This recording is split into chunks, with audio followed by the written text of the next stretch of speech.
It was the end of 2011 when I found myself trapped in the nostalgic charm but at the same time playfulness of film photography.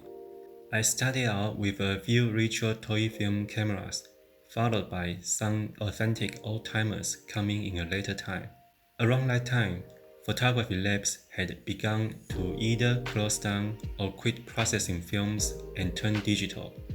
I thought maybe I could D-I-M, do it myself.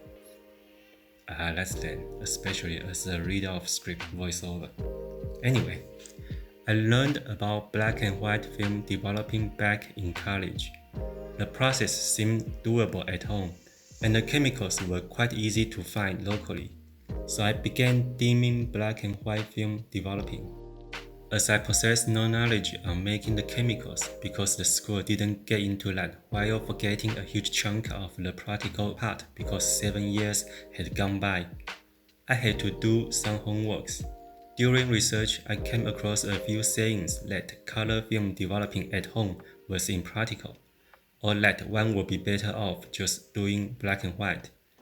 Under such impression, I never thought about dimming color film developing until I moved to Las Vegas. I went online to buy chemicals for black and white films, and out of curiosity, I looked up color film developing chemicals. I found this, a fairly simple looking C41 kit by Rollei for color films.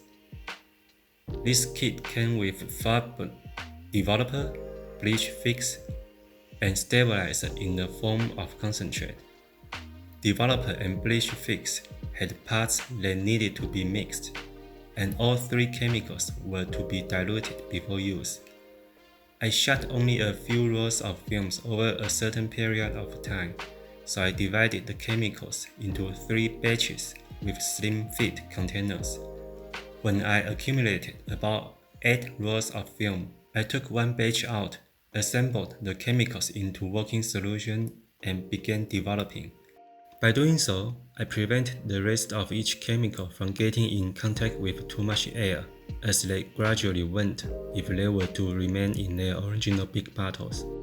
The processing requirement was similar to that of black and white film developing. Chemicals aside, whatever setup and tools I had for black and white, I could use them on color film developing. The only difference that stood out was that I needed to put the chemicals in a warming bath to bring up their temperature to 38 degrees Celsius, 100 degrees Fahrenheit. In contrary, D76 black and white chemicals just require 20 degrees Celsius, 68 degrees Fahrenheit, which is the normal room temperature. Other than that, it was simply as easy as black and white.